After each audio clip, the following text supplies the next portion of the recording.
Dean, congratulations on the podium. Take us through maybe where you are emotionally compared to where you were a year ago. Things have obviously changed for you a little bit, and a year ago you didn't know what you were going to be doing, and now you're on the podium. It's got to be a little bit better place. Yeah, it's amazing how things can change, and it's just been a really great, amazing year. You know, this time last year, I exactly remember this race. I was watching Kenny, and I was sitting on the couch and didn't know really what my future plans were, and it was a pretty low point in life. I didn't really know what was going to happen. So, you know, I just did the best with what I could, and just tried hard, and you know, it all paid off, and it's definitely rewarding to be on the podium here, and yeah, it's a great feeling. Jason, congratulations on the night. You were right behind Marvin pretty much the entire night. Kind of could see him right there in front of you, but wasn't able to get that little bit you needed to catch him. If you can pinpoint one thing, where do you think he had that little slight edge on you tonight? Yeah, for sure Marv was he was riding great. So for me, honestly, I was just like, to go that speed, I was pushing myself so hard that I would make a little mistake here and there, and I felt like I would have it like every once in a while, but then I would just be pushing a little bit too hard and make a mistake. But all in all, it was a good night. You know, I'm coming back from injury, and I've had 4 or 5 weeks on the bike, and yeah, the whole team did a great job today, and kind of almost felt like I had the first race jitters, you know, just from taking off that last half of outdoors. But Marv rode great, and I was the second best guy tonight. Marvin, congratulations. This question is actually coming from my wife, who texted me 10 minutes ago, and she wants to know what you're buying your wife. That's a good question, and I would say anything she wants. Because she deserves so much, and because I mean, we work as a team, and you know, she's behind me 100%, and yeah, she works so hard, and she's a huge part of my career for sure. Let's talk about between the second and third main event. Obviously, as much as you want to ignore the situation, I know you can't do it. How are you able to kind of block it all out and just stay on program and stay on path, and then be able to execute like that in the final main? Well, first of all, before the weekend, I mean, I was not even thinking about winning all 3 motos. It's pretty unreal to go out and win all 3. So yeah, before that very last moto, I knew they were gonna interview me right on top of the gate, right before the the last round, stuff like that, you know. And it took forever. We had such a long break in between the second and the third moto, just to make it more stressful. So anyway, I just had a great start, and that was the key tonight, to get a whole shot and try to go fast. And but yeah, to be honest, in my head I was just thinking of, you know, maybe get a start around top 3, and then what to do. You know, it was going to be so hard to pass. So to get the whole shot was just the best way to go out for the third moto. All right, we'll open up to the media now for a 10-minute Q&A. You guys had to do both sides of the start. I think a lot of us would assume the left side's better because most guys turn better left, and you can get out your rear brake and whatnot. So what was the difference in your actual experience on either side of the starting gate getting into that first turn on each side? Well, yeah, obviously everyone was thinking that the left side was better because of rear brake. You can push a little harder, but the first 2 whole shots was yeah, it was Jason, the first one from the right, and second moto was me from the right.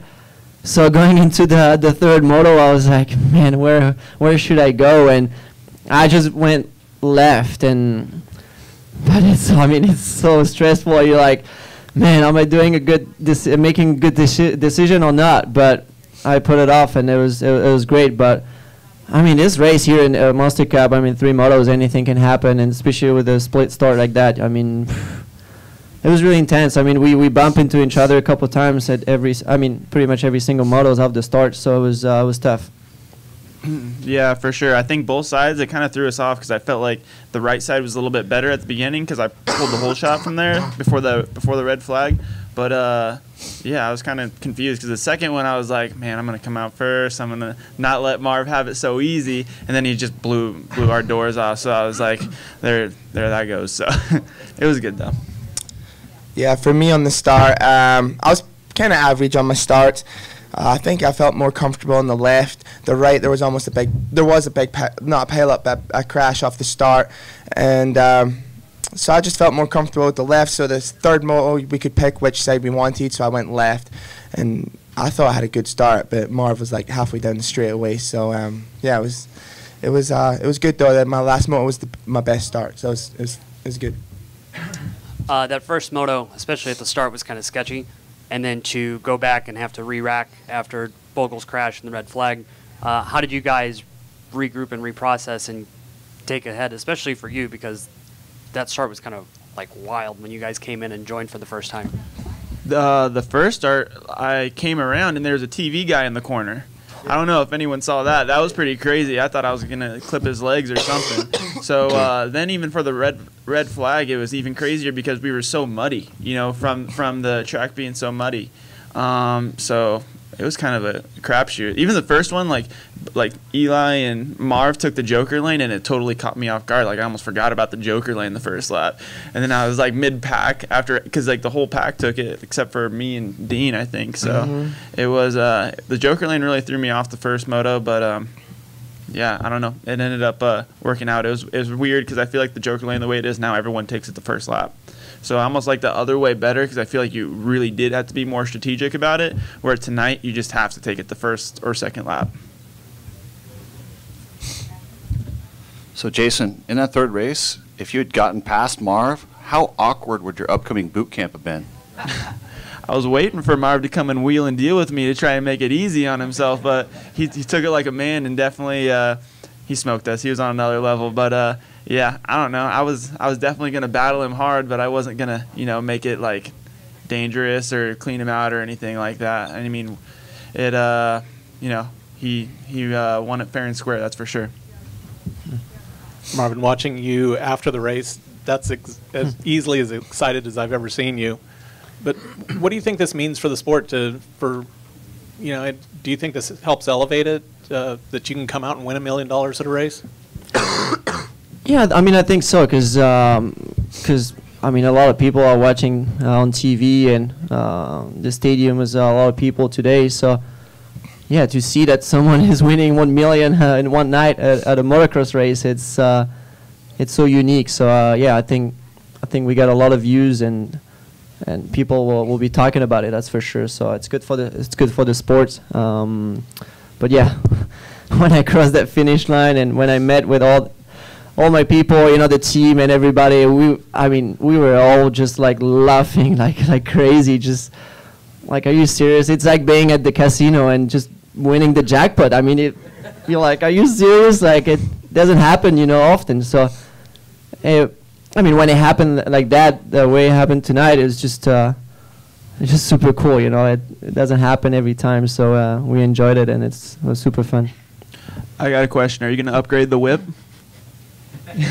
I know he's going to show at the boot camp and something new. Well, you know, money is one thing, but money doesn't buy everything. But, you know, just to be able to win, you know, tonight was just super special, you know, so it was great. I have 2 questions. First one's for Dean about, it sounds like you got a hoarse throat with the, did you get something coming back from donations or something? Yeah, I think it was, well, I could possibly hit puberty at 25 because my voice is finally deep, so that's actually kind of cool. So that could be a possibility, but nah, I think it was just on the plane on the way back from Des Nations. It's just there's so many germs and probably don't wash my hands enough. So yeah, not feeling well the past couple of days and feeling rough, but probably feeling a little bit rougher tomorrow morning. And then Marvin, in the first race, you didn't take the Joker lane right away, and it seemed like you caught Eli off guard when you came flying down over there. Was it, like, what made you choose that strategy that time? I said it on TV. You know, after first moto, I totally forgot about that Joker lane, and the way it was, before the finish line, we're so used to go straight and hit the double, so, and you got to go right to take the Joker lane, and I mean, we never race with the Joker lane. It's only once a year, so you really have to think about it. But looks like Eli really had it dialed in, and he went right away. Like, he knew what he was doing, and I think I didn't take it. I saw him You didn't take it, no, right? First lap. The first You before were the leading? red flag, I waited the second lap. Yeah. And then I went. And Eli went. No, then I went by you, on the first before the red flag. But yeah. Yeah. But to be honest, yeah, I was I was going for it. I was behind Eli. I was pushing hard, and then I saw him going like right, and I'm like, oh yeah, that's right. There is the jog lane, and I just went straight and hit the finish line. And the second moto, I think I follow. I was leading. So then I didn't mess it up. I just went like on the first lap as soon as possible. So. But yeah, that's tough. You know, you don't have to mess it up like that. So, but it was interesting. I mean, when you passed me back, it was when you're in the rhythm section and you're doing that triple double, and you see the guy just going like fourth gear wide open. You're like, oh shit. I mean, it's pretty crazy, that race, to be honest. This race always has the metal grid behind the starting gate. All three of you guys have raced it at some point. And it kind of sounds like because it's perfect traction, it takes that out of the equation, the technique. But as we all saw, the minute you went over the gate, it was really sketchy going down. What do you guys think about the grate behind the gate? Is it better? I think the grate behind the gate was sketchy. Like the one in front was really good, but like going down that hill, I guess if you guys were at press day, you saw Barsha do a 180 down the thing. But I know like there was a couple times to where I felt my back end get a little squirrely on that thing. It's slick as concrete, to be honest. But I liked in years past to where they do the on the top and then it was dirt on the back. I feel like it was a little bit more safe, but honestly that G out at the bottom too, it's hurt pretty bad too if you didn't stand through it. No, I mean, we all practice together, you know, at the track, and we practice on that metal, but on flat, you know, like not even with the downhill. So, but I think it's cool. I mean, obviously when you like win a heat race and you have to pick, you know, your gate, and when the ruts are deep or rough, it's, you know, you want to win the heat race, you know, to make sure you have the right gate. So next year will be different and it will be more even. So, but I think I like it. It's really consistent, and you know what you're expecting. You know, when you dump the clutch. Yeah, I agree with Jason. I kind of like the dart after it. Yeah, Marv loves it because the starts were awesome tonight. But yeah, I mean, I think it does make it a lot more consistent, you know, for everybody. But yeah, I'm kind of like mixed feelings. If I get good starts, then I like it. If I don't like it. It's like this. It's like the track. Yeah. Even if the track's not good and you win, it was awesome. You love it. Yep. If you don't, it was hard. Can you guys talk about the rhythm lane coming in back from inside the stadium? It seemed to be giving guys a lot of problem. Bogle went down there. Tim crashed out. There's a lot of carnage throughout the night. Can you guys just talk about that a little bit? I think the rhythm section right there was pretty gnarly for, you know, Monster Cup and us coming off a deal. That might be even one of like the gnarliest little gaps that we've done all year. It was pretty big, yeah. Yeah, I remember the first time I hit it in practice, I was like, I hope they like mellow it out a little bit, and they did not mellow it out. That's for sure. So yeah, that was something like you honestly came up to it and you actually really thought about it, because sometimes you like hit triples through rhythm sections and you're just riding, you know, and that one you come up and you're like, okay, but like just like time it and make sure you're good, and you didn't really race it. You were just trying to hit it every lap. It was tough coming up with so much speed and hitting a triple that we come in with way too much speed, you know, to hit a triple like that, but you have to land it so perfectly to get on the downside and make sure you hit the next triple. So I think all of us right here, I mean, we mess it up at least once or twice every moto. So it was tough and a little bit stressful every single lap. You want to make sure you hit it perfect, and because those guys behind are coming in, you know, fast. So I mean, yeah, like Jason said, that second triple is pretty big. I mean, you make sure you really had to be precise and hit it right. So a lot of crashes today, and I mean, you see, I mean, Eli didn't crash on that section, but he crashed somewhere else, and Geyser and Bogle. So it's kind of, yeah, it's kind of bum, you know, for a one race like that off season and a lot of crashes, but so it is. Yeah, it was. I mean, they pretty much answered the question, but yeah, it was. You had to really think about it when you entered the section and make sure you really just caught the backside of that first triple. And to be honest, you could have went triple, triple, quad, but it would have been really scary. And I was actually waiting for you to do it. Yeah, it was like. It was or Jason. I can see Jason. It was one of those things that, like, if one person would have done it, then we all would have did it. But it was just who would do it first, and you know, it's not really worth the risk at the moment, you know. So. I was happy with all the table. Yeah, I was happy no one did it. I thought Eli actually would have done it, but yeah, it's just not worth the risk. Would you guys have went for it if it was for the mill? Probably. I need it more than you guys, so I'll do it. And the thing about it, though, is that it actually would have been pretty easy. Like, if we would have just did it once and made it perfect, then we would have been like, oh, you know, like, it's not that bad. But it's just, if it went wrong, it'd be really bad. It's so easy, I didn't do it.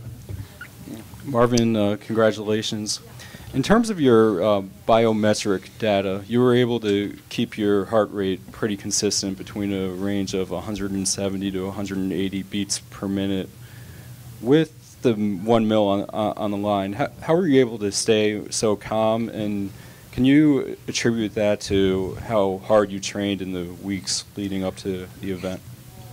Yeah, I mean the effort was the same on the third model than the first and second. So.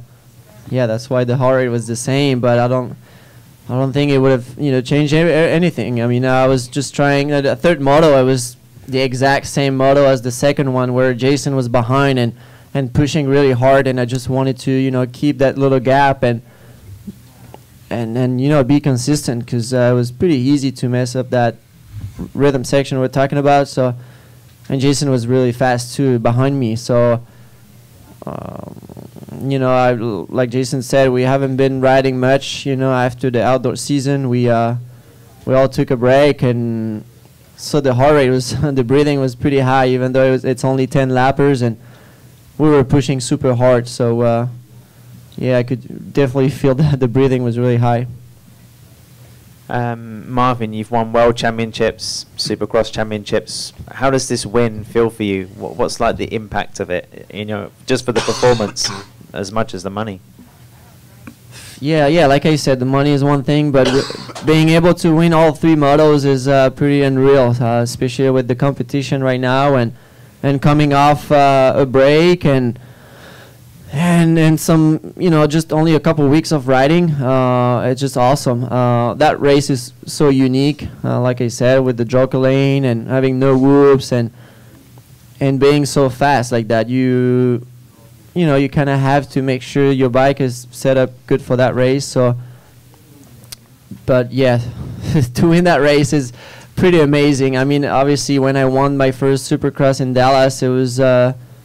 Yeah, definitely more emotional than that. Like today, it's there's the money on the line, and there's only one guy who made it. It was Ryan Villapoto the first time, and it doesn't happen every day. So and then every year, so we just couldn't believe it. And yeah, like I said, it's just so unique. But I think it was a lot more emotional at Dallas when I won the first Supercross. I think Ricky's still in the room. Any feedback for Carmichael's track design overall from you guys? Anything you'd like to say to him about what he created out there? I think it's kind of hard to create a track that's good for super minis, amateur all-stars, and us. And I think this weekend's track was a little gnarly, like some of the rhythms. But all in all, it's a tough job to kind of create it for everyone. Yeah, Jason's right. I mean, we actually forget about the 85s racing the same track as us, and but I think they had a great time. I mean, I watched some of them, going over the rhythm, and they were able to to hit those jumps pretty good. So yeah, you got to make sure you have a track for 450 and 250s and 85. So that's a difficult part. But like Dean said, when you win, the track was awesome. Yeah, I quite like the track. I think a few of the transitions were a bit steeper than for my liking, but I think the overall track layout was pretty good. Just the roost hurts here so bad. That's like the one thing I don't like about Vegas. But yeah, other than that, it was fine. So Marvin, with your outdoor performance last year towards the end of the season and this race being dominating, you're pretty much the guy heading into the off season. Does that change your preparation for 2018? I mean, not really. I mean, it's only one race. I know those guys are gonna work super hard on the off season, and we're gonna battle super hard in Supercross. And here in Vegas, you know, like we just said, there was like no whoops. It was just a unique track, so nothing like, not really like a Supercross track we're gonna have in Anaheim. So, but yeah, it gives you, you know, confidence. You know, that's what happened last year when I got third here, and like I won the straight rhythm. It's different race, but stuff like that. You know, off-season races, if you do good, obviously it brings, you know, good confidence into a new season. So, hopefully we just keep going, but definitely good to win here in Vegas.